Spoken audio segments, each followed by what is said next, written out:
তোমাদের অনেক ছেলের চেহারা দেখলে তো বোঝা যায় কতদিন হয় নামাজ পড়ে, কতদিন হয় মালিকরে একটা সেজদা দাও। চুল নিয়ে এত ব্যস্ত হয়ে গেল কেন? চুলের ফ্যাশনের উপরে এত অস্থির হইলা কেন? কে দেখে তোমার চুল? কীর্ত দেখে? কারে দেখাও এসব চুল? মানুষের আর কাজ নাই, মানুষই বুঝি বইয়া বইয়া তোমার চুল দেখবে। তুমি যে সারাদিন চুল নিয়ে ব্যস্ত, শরীর পূজা, দেহের পূজা এভাবে করছো কেন?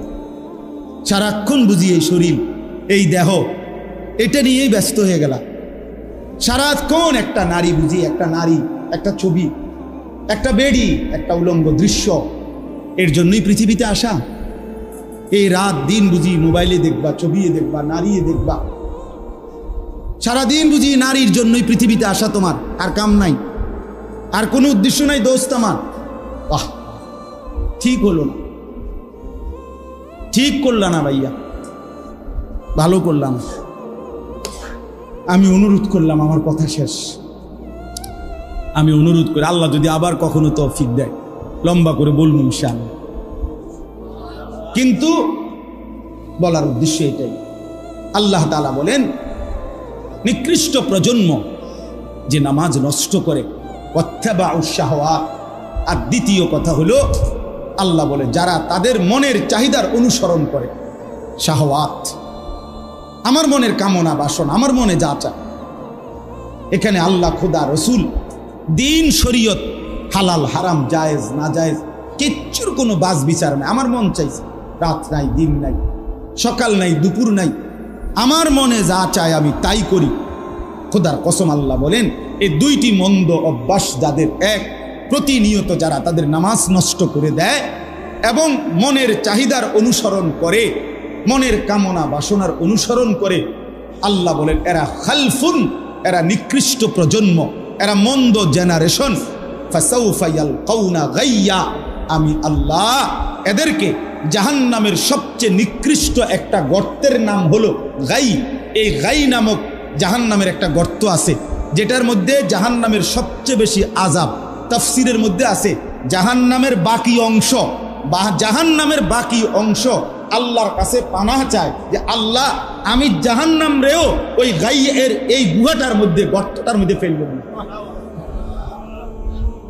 আল্লাহ বলেন এমন নাফরমান যে নামাজকে নষ্ট করে আর মনের চাহিদার অনুসরণ করে, আমি তাকে ওই গাই নামক নিকৃষ্ট জাহান্নামের গর্তে ছুঁড়ে মারব।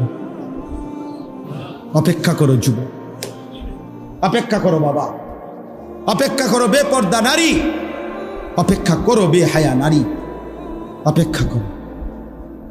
চলো মনের ইচ্ছা মতো চলো, রাত তো শেষ হয়েই যায় কোনো না কোনো ভাবে। সিজদার রাতও ভোর হয়, নেশার রাতও ভোর। হ্যাঁ, আজ রাত যে যুবক আল্লাহকে সেজদা দেয় তারও ভোর হয়, যে মদের নেশায় পড়ে থাকে তারও কি হয়ে যায়, ভোর হয়। স্বার্থপর এই দুনিয়া যুবক, নওজওয়ান মনে রাখো, স্বার্থপর এই দুনিয়া, কারো কথা মনে রাখে না, কারো জন্য থেমে থাকে না।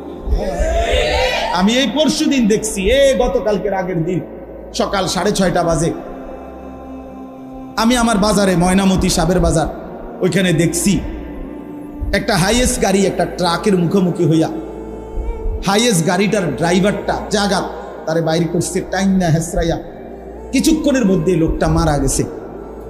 আমি একটা জিনিস খেয়াল করছি, অনেকক্ষণ তাকাইয়া আমার সাথে ড্রাইভারের আমি বললাম, কি স্বার্থপর এই দুনিয়া, একটা গাড়ি কেউ তার জন্য থামলো না, কারো হাতে সময় নাই, সবাই হর্ন দিয়া সাইড করে এমনে হেমনে করে সব চলে যায়, কোনো ড্রাইভারও থামে না বন্ধু, যে একটা লোক তো মরে গেছে, আরে মরে গেছে, তুই মরে গেছ, আমার হাতে সময় নেই। এই জন্য স্বার্থপর এই দুনিয়া, বড় স্বার্থপর, হয় কারো জন্য থামে না, কারো কথা অপেক্ষা করে না। চলতে তোমার কথা কেউ মনে রাখবে না। তুমি যদি নষ্ট হয়ে যাও, তুমি যদি কবরে আযাব হয়, তোমার যদি জাহান্নামের আগুন তোমারে পুড়তে হয়, আল্লাহর কসম বন্ধু, তোমার পতন তুমি করে দিলা, নিজেরে নষ্ট তুমি করে দিলা, শেষ পর্যন্ত দেখবা কেউ তোমার কথা মনে রাখবে না। এই পৃথিবী ধোঁকা, ধোঁকা, ধোঁকা। চলো এই জন্য আল্লাহর দিকে ফিরে আসি। ইয়া আইয়ুহাল্লাযীনা আমানু আলাইকুম আনফুসাকুম, কোরআনুল কারীমের মধ্যে আছে, আল্লাহ তাআলা বলেন, হে ঈমানদারগণ, তোমরা সকলেই প্রত্যেকেই নিজেকে মজবুতভাবে আঁকড়িয়ে ধরো। আলজিমু আনফুসাকুম, তোমাকে তুমি ধরো, তোমাকে তুমি ধরো। আল্লাহ বলছে তোমাকে তুমি ধরো, আর কিছু করতে না পারো নিজেরে নষ্ট করো, নিজেরে বরবাদ করো। ওয়ালা তুলকু বিআইদিকুম ইলা তাহলুকা। কোরআনুল কারীমে আল্লাহ তাআলা বলছে, বান্দা নিজেকে নিজে ধ্বংসের দিকে ঠেলে দিও না, নিজেকে নিজে বরবাদ করে দাও, এত বড় ক্ষতি নিজের করো। আল্লাহ তাআলা বলছে, ইয়া আইয়ুহাল্লাযীনা আমানু কু আনফুসাকুম ওয়া আহলিকুম নার। আল্লাহ বলছে, হে ঈমানদারগণ, প্রত্যেকেই নিজেকে বাঁচাও জাহান্নামের আগুন থেকে, এবং পরিবারের সদস্যদেরকে বাঁচাও জাহান্নামের আগুন থেকে। আলাদা করে বলছে আল্লাহ, নিজেকে বাঁচাও জাহান্নামের আগুন থেকে, এবং পরিবারের সদস্যদেরকে বাঁচাও, স্ত্রী সন্তানকে জাহান্নামের আগুন থেকে। আলাদা করে বলার উদ্দেশ্য হলো, কখনো পরিস্থিতি এমন হইতে পারে যে তোমার হাজার চেষ্টার পরেও তোমার স্ত্রী, তোমার সন্তান আল্লাহর পথে আর আসলো না। তো আল্লাহ তাআলা বললেন, ওই মুহূর্তে তোমার ঘরেও যদি স্ত্রী সন্তান তোমার পরিবর্তন না হয়, আল্লাহর দিকে ফিরে না আসে, জাহান্নাম থেকে বাঁচতে না চায়, তো কমপক্ষে নিজেকে একা হলেও বাঁচাও। একাই তুমি বাঁচো, একাই নিজেকে বাঁচাও। তাইলে আল্লাহ তাআলা এই জন্য কথাটা আলাদা করে বলছেন। কু আনফুসাকুম আলাদা বলছেন, ওয়া আহলিকুম আলাদা বলছেন। তোমার নিজেকে বাঁচাও, এরপরে বলছেন এবং তোমার পরিবারের সদস্যদেরকে বাঁচাও। এই জন্য ভাইয়া, এই পৃথিবীর কেউ যদি তোমার কথা না শুনে, এমনকি তোমার ঘর, তোমার পরিবার, তোমার স্ত্রী সন্তান, আল্লাহ তাআলা বলছে তবুও মুমিন নিজেকে বাঁচাও, একাও বাঁচাও, তবুও হাল ছাইরো না। তুমি একা হলেও আল্লাহর দ্বীনের উপরে থাকো। হাদিসের মধ্যে আছে, হযরত হুযায়ফা রাদিয়াল্লাহু তাআলা আনহু, একজন বিখ্যাত সাহাবী হুযায়ফা, লম্বা হাদিস। তো ওই হাদিসের লাস্ট অংশে হলো, এই সাহাবী নবীজি সাল্লাল্লাহু আলাইহি সাল্লামকে একদিন জিজ্ঞেস করছেন, ইয়া রাসূলুল্লাহ, যদি আমি জীবন চলার পথে কখনো আমার অবস্থা এমন হয় যে আল্লাহর দ্বীনের উপরে চলার জন্য আমি আমার সাথে আর কাউকে পেলাম না, কেউ নাই আর আমার সাথে, সবাই গুনাহের মধ্যে লিপ্ত, আমি যদি এরকম কোনো পরিস্থিতিতে একাকী হয়ে যাই, তখন আমি কি করব? নবী সাল্লাল্লাহু আলাইহি ওয়াসাল্লাম বলছেন, ফাতাজিলিল ফিরাকা কুল্লাহা। তখন সব মতবাদ, সব দল, সব গ্রুপ, সব ছেড়ে দাও, সব ছেড়ে একাই তুমি গাছের শিকড়, গাছের গোড়ালি আঁকড়াইয়া আল্লাহর দ্বীনের উপরে টিকে থাকো। একা একা হলেও টিকে থাকো। এই জন্য দোস্ত, এটা বোঝা দরকার। অনেক ছেলে আসছো, যার যার পথে যার যে চলে যাবো, আমরাও আমগো পথে চলে যাব ভাইয়া। রাস্তায় অনেক জ্যাম, অনেক কষ্ট করে আসতে হয়েছে, সবাই ব্যস্ত, সবাই ব্যস্ত। এই জন্য বললাম, একা হলেও শেষ পর্যন্ত নিজের দিকে যত্নবান হওয়া, নিজের ঈমান, নিজের আমল, নিজের আখিরাত, নিজের করণীয়, নিজের কর্তব্য, নিজের গন্তব্য, এতটুকু যদি কেউ না বুঝে, প্রিয় ভাই, সে মুসলমান হয় না, ওই মানুষ থাকেন। আফা হাসিবতুম আন্নামা খালাকনাকুম আবাসান। আল্লাহ তাআলা বলছেন, বান্দা তুমি কি এই ভেবেছো যে আমি তোমাকে অনর্থক বানিয়েছি? তো এটা কি করতেছো তুমি? তুমি এটা কি করছো বান্দা? মুসলমান পরিচয় দিয়ে এক ওয়াক্ত নামাজ পড়ে না, এ মুসলমান? তুমি এটা কি ভাবলা? মুসলমান পরিচয় দিয়ে কোনোদিন হালাল হারামের কোনো পার্থক্যই করলা না। 40 বছর 30 বছর যা পাইলা তাই কামাই করলা, হালাল হারাম জায়েজ না জায়েজ, সুদ কিস্তি সব কিছু যা পাইলা সব কামাই করলে, এটা মুসলমান? কি ভাবলা বান্দা? বলো নওজোয়ান, তোমরা অনেক ছেলে আছো, সারাদিনে যাদের সারাদিনে একবারও একটা সেজদা যাদের কপালে নাই, একটা সেজদা, এক ওয়াক্ত নামাজ ফজর থেকে এশা, এক ওয়াক্ত নামাজও যে পড়লা না আজকের সারাদিনে, নাফরমান, তুই মানুষের বাচ্চা হলি কেমন? তুই কোন মার ঘরে জন্ম নিস? তোর মতো জানোয়ার কেমনে মুসলমান পরিচয় দিলি? তোর মতো হাইওয়ান, তুই কিসের মুসলমান? তুই কিসের মুসলমান? তোর মতো নিকৃষ্ট নির্লজ্জ বেহায়া আল্লাহর জমিনে তো কোনো কুত্তাও হয় না, কোনো কুত্তাও তো এরকম হইতে পারে না। কুত্তারাও যদি আল্লাহ তাআলা সেজদার হুকুম দিত তো সে দিত, তাকে তো আল্লাহ সেজদার হুকুম দেয় নাই, এই জন্য সে সেজদা দেয় না। তুমি নাফরমানের তো আল্লাহ সেজদার হুকুম দিছিল, দিলে না কেন? তোমার তুলনা তো জানোয়ারের সাথেও হয় না, এই জন্য তো আল্লাহ বলছে বালহুম আদাল, ওই জানোয়ারের চাইতে নিকৃষ্ট।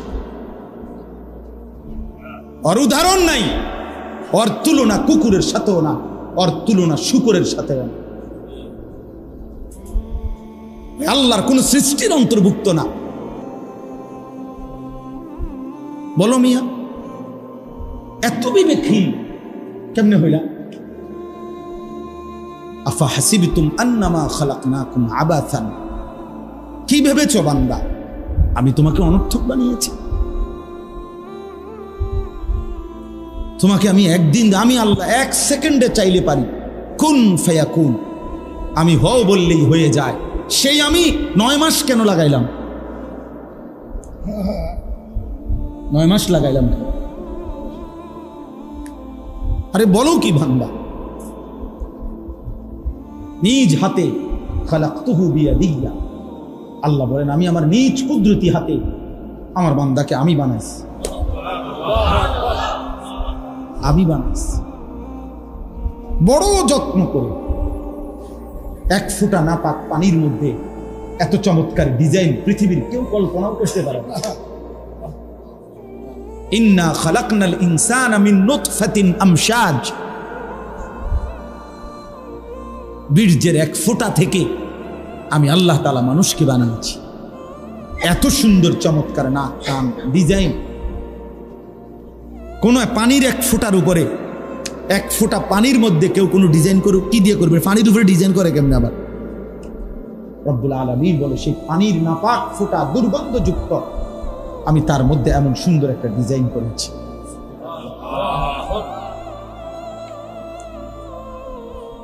কেমনে ভুলে গেল? মা গাররাকা বিরাব্বিকাল কারীম, আমার মতো মেহেরবান দয়ালু মাওলা 24 ঘন্টা যে তোমাকে অজস্র অগণিত নিয়ামত দিচ্ছি, এই আসমান জমিন, এই চাঁদ সূরজ আলো বাতাস, এক সেকেন্ড বান্দা এই বাতাস বন্ধ করে দিলে তুমি নিশ্চিহ্ন হয়ে যাবা। তুমি এই পৃথিবীতে নিঃশ্বাস ত্যাগ করে মৃত্যুবরণ করবা। একটা নিঃশ্বাসের জন্য তুমি এতটা মুখাপেক্ষী আমি আল্লাহর কাছে, সেই আমাকে একটা সিজদা দিবা না? সেই আমাকে একবারও ডাকবা না? আফসোসের প্রিয় ভাই, আসলে আমি নিয়ম মাফিক বয়ান করতে পারি না। আমার ভাই, আমাদের অনেক আদরের ইউসুফ বিন ইকবাল, সে চমৎকার বলতে পারে। কোনো একটা বিষয় নিলে আলহামদুলিল্লাহ সে চমৎকার এটার ভাঙ্গা ভাঙ্গা বুঝাইতে পারে। ওই বিষয়ের যত কিছু আছে সব সে বলতে পারে, যার কারণে আমরা নিজেরাও তার বয়ান শুনি। আলহামদুলিল্লাহ, বাস্তবিক অর্থেই মহব্বত করি তাকে, দিল থেকে মহব্বত করি। কিন্তু আমি এগুলো কইতারি, আগে যাও চেষ্টা করতাম, এখন আর পারি। এত ছেলে দেখলে আমার মাথা গরম হয়ে যায়। হাজি ব্যাপার। হায় হায়, এই ছেলেগুলো যদি সবগুলো এশার নামাজ পড়তো কেমন সুন্দর হতো। তোমরা যদি মাগরিবের নামাজ পড়তা কেমন সুন্দর হইতো। বেঈমান কি পরিমাণ ভয়ে কাঁপতো যে হায় মুসলমানের যুবক মসজিদে ঢুকে গেছে, মুসলমানের বিজয়ের পতাকা উড়ে গেছে, উড়ে গেছে। আমার কাছে এই মৌলানা ইউসুফ আমার একটা বই দিছে, 4টা বই দিছে সুন্দর হজ্জের আগে। আমি হজ্জের সফরে তার বইগুলোই পড়ছি, এখনো আছে গাড়ি। তার মধ্যে একটা বই দিছে আযমু শাবাবিন ফিল ইসলাম। ওই বইতে স্পষ্ট আছে যে রাসূলুল্লাহ সাল্লাল্লাহু আলাইহি সাল্লামের নবুয়তের 23 বছরে, খোদার কসম বন্ধু, নবীজির 23 বছরের নবুয়তের জীবনে সবচেয়ে বেশি সহযোগী ছিল নবীজির যারা, অহুম শাবাব, ওরা যুবক, অহুম শাবাব আল্লাযীনা নাসারুর রাসূল সাল্লাল্লাহু আলাইহি ওয়াসাল্লাম, অহুম শাবাব। হযরত আনাস ইবনে মালিক রাদিয়াল্লাহু তাআলা আনহু 10 বছরের নবীর খাদেম সাহাবী, উনি বলছে কুন্না নাগজু মা রাসূলিল্লাহ সাল্লাল্লাহু আলাইহি ওয়াসাল্লাম ওয়া হুয়া নাহনু শাবাব। আমরা রাসূলের সাথে যুদ্ধ করতাম আর আমরা ছিলাম সব যুবক। নবীজির সাথে যুদ্ধের ময়দানে আমরা যেতাম আর আমরা ছিলাম ওয়া নাহনু শাবাব, আমরা সবাই ছিলাম যুবক, সবাই ছিলাম নওজোয়ান। এজন্য দোস্ত, এটাই মূল কথা। তোমরা একটা প্রজন্ম, তোমরা একটা জেনারেশন। এই মুহূর্তে যার বয়স 12, 14, 16, 18, 20, 25, 30 এরকম, তো তোমরা এই সময়ের প্রজন্ম, এই জেনারেশন, তোমরা এই জেনারেশন। তো এই জেনারেশন বর্তমান আধুনিক গবেষকরা এদেরকে এখন যাদের বয়স 12, 13 উপরে তাদেরকে জেন জি বলে। এই জেনারেশনকে বলে জেনারেশন জেড। আর 12, 13 নিচে যাদের বয়স এরা আলফা জেনারেশন। তো এটাও গবেষকরা, আধুনিক শিক্ষিতরা এটা ভাগ করছে। তো মূলত তোমরা একটা প্রজন্ম, তোমরা একটা জেনারেশন। এই কাছাকাছি তোমরা সব 2 বছর 4 বছরের ব্যবধান, 3 বছর 5 বছরের ব্যবধান। এই তোমরা যারা কিশোর যুবক, তোমরা একটা জেনারেশন, একটা প্রজন্ম। আর একটি প্রজন্ম মানে একটা জেনারেশন 2 রকম হয় আরবিতে। একটা হলো খালফুন আর একটা হলো খালাফুন। একই শব্দ, শুধু উচ্চারণের মধ্যে একটু ভিন্নতা। মাঝখানে একটা লাম আছে, এই লামটার মধ্যে যদি সাকিন হয় তাহলে হলো খালফুন, আর যদি লামের মধ্যে জবর হয় তাহলে হলো খালাফুন, আরবি শব্দ। এই খালফুন মজিদ লামের মধ্যে যদি জবর সাকিন হয়, জজম হয়, তাইলে হয় মন্দ প্রজন্ম, নিকৃষ্ট জেনারেশন, মন্দ প্রজন্ম।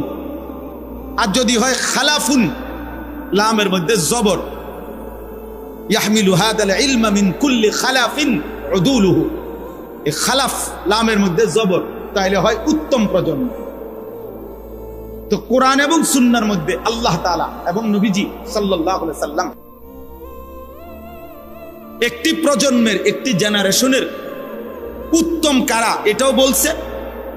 কোরআনুল কারীমের মধ্যে আল্লাহ তাআলা নিকৃষ্ট প্রজন্ম কারা, মন্দ উত্তরসূরি, নিকৃষ্ট জেনারেশন কারা, এটাও আল্লাহ তাআলা বলছে। তো আমি সূরা মরিয়ম 17 নম্বর পারা 19 নম্বর সূরা, সূরা মরিয়ম, এই সূরার 59 এবং 60 এই 2টা আয়াত পড়ছি।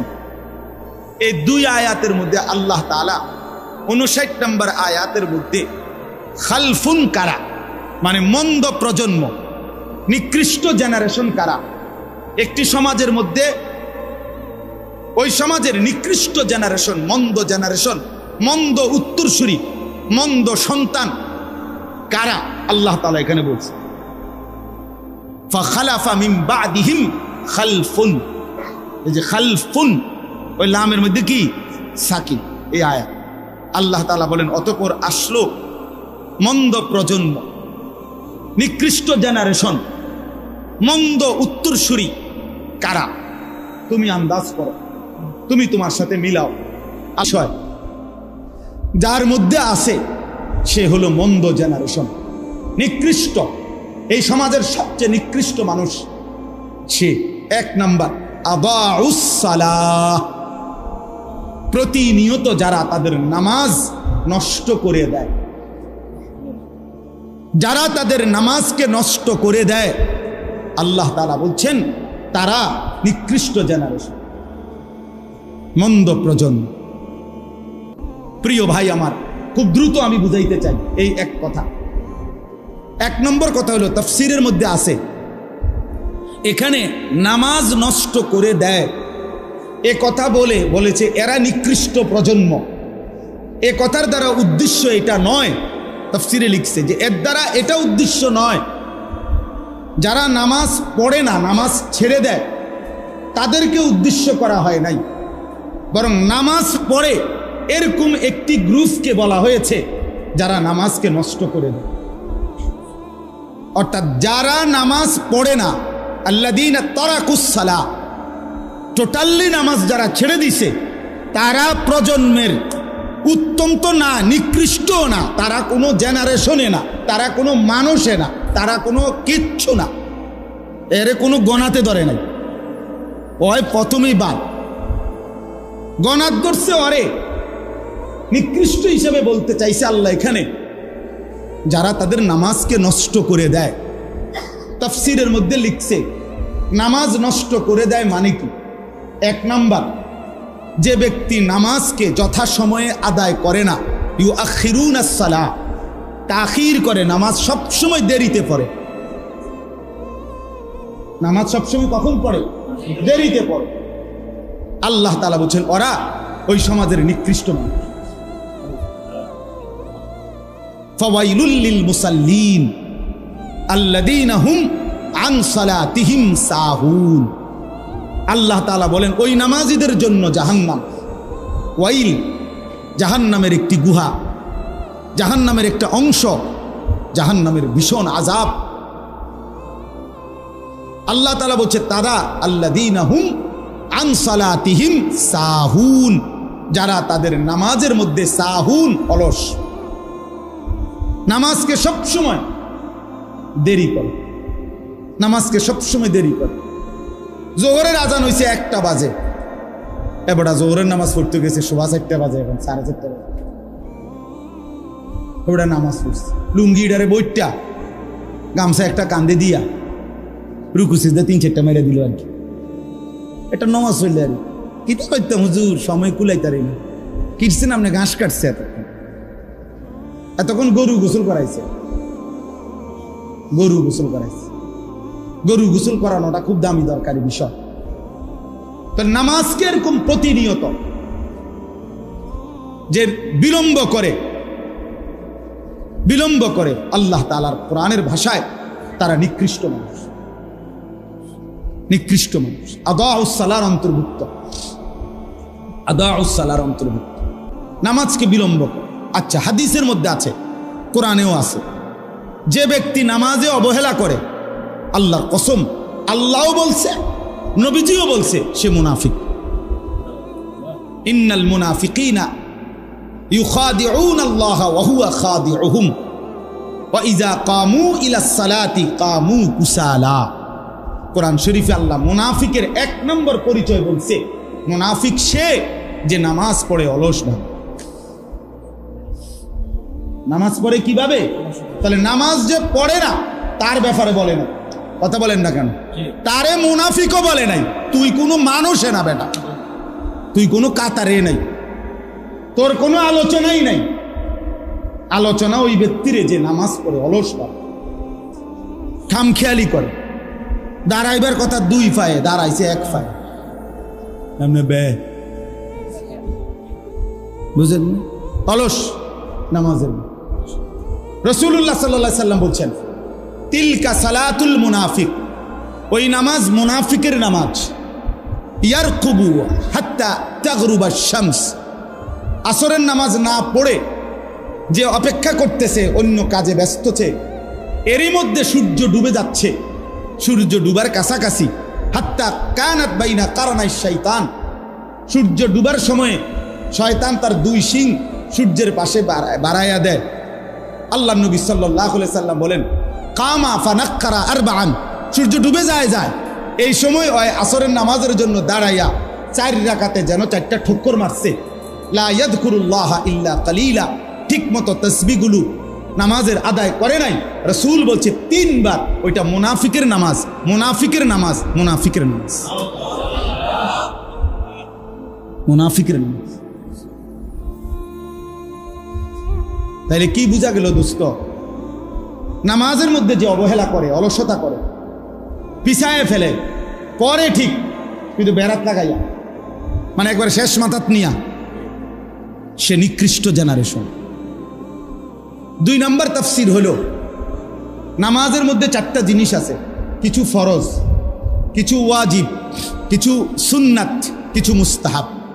এই নামাজের ফরায়েজ ওয়াজিবাত, এগুলো যে নামাজের আরকান আহকাম যেগুলো, এগুলো যে ঠিক মতো আদায় করে না, নামাজের রুকু, নামাজের সেজদা, নামাজের ওয়াজিবাতগুলো, নামাজের ফরজগুলো ঠিক মতো আদায় করে না, তাফসীরের মধ্যে লিখছে সে তার নামাজকে নষ্ট করে। তাইলে রুকু দিয়া যারা নামাজের জন্য সোজা হইয়া দাঁড়ান না, আপনি যেন আপনার নামাজ নষ্ট করে দিলেন। সেজদা একটা দিয়া, একটু মাথা আলগি দিয়া আরেকটা মারে সেজদা, এমন ভদ্রলোক নাই? ওই তার নামাজ নষ্ট করে দিয়েছে। তাফসীরের মধ্যে লিখছে হযরত হুযাইফা রাদিয়াল্লাহু তাআলা আনহু, তিনি একদিন এক লোককে, সাহাবী হুযাইফা, যার নাম একটু আগে একবার বলছি, তিনি একজন লোককে দেখছে ওনার সামনে, সে নামাজ পড়ছে। নামাজ পড়ার পরে উনি তাকে ডাক দিয়া বলছে, এই যে এখন তুমি যেভাবে নামাজ পড়লা, এভাবে যে কত বছর ধরে নামাজ পড়ো? তাফসীরে মাআরিফুল কোরআনে এখন গিয়া দেখেন আছে লেখা। উনি জিজ্ঞেস করলেন, তুমি এভাবে আজকে কতদিন নামাজ পড়ো? সে বলছে, আজকে 40 বছর আমি এভাবেই নামাজ পড়ি। আল্লাহর কসম, হযরত হুযাইফা সাহাবী বললেন যে, শোনো, তুমি শুনে নাও, এ কথা নিশ্চিত গত 40 বছর তুমি কোনো নামাজ আদায় করো নাই। সরাসরি তাফসীরে আছে, গত 40 বছর তুমি কোনো নামাজ আদায় করো নাই, তোমার রুকু হয় নাই, তোমার সেজদা হয় নাই, তোমার নামাজের ফরায়েজ ওয়াজিবাত ঠিকমতো আদায় হয়। আপনাদের যাদের সূরা কেরাত অশুদ্ধ, আপনারা নামাজের কি হালত? আপনারা যারা আত্তাহিয়াতু শুদ্ধ করতে পারেন না, আপনাদের নামাজের কি হালত বলেন? আপনারা যারা দোয়ায়ে কুনুত, দোয়ায়ে মাসুরা ঠিক মতো করতে পারেন না, 60 বছর পার হয়ে গেছে, 40 বছর, 30 বছর, কোনোদিন ভাবলেনও না একজন মুসলমান চাইলে 30 বছরে তার এই কদ্দুর সূরা কেরাত শুদ্ধ হবে না। কোরআন শরীফ এত কঠিন না, এত কঠিন হইলে আল্লাহ তাআলা এটা পড়তে দিত না। এটা সহজ ছিল। ওয়ালাকাদ ইয়াসসারনাল কোরআন, আল্লাহ বলছে আমি কোরআনকে সহজ করে দিয়েছি, লিযিকরি, বুঝার জন্য, শেখার জন্য, অনুধাবন করার জন্য। অতএব আপনি ইনসাফ করেন। বয়স্ক বাবা যারা আছেন, বাবা আপনাদেরকেও বলি, কিশোর যুবক ভাই তোমাদেরকেও বলি, প্রিয় ভাই, যারা নামাজের এই আরকান আহকাম, নামাজের ফরায়েজ ওয়াজিবাত, আদাব শারায়েত ঠিক মতো আদায় করে না, তারা নামাজ নষ্ট করে, তারা নিকৃষ্ট মানুষ।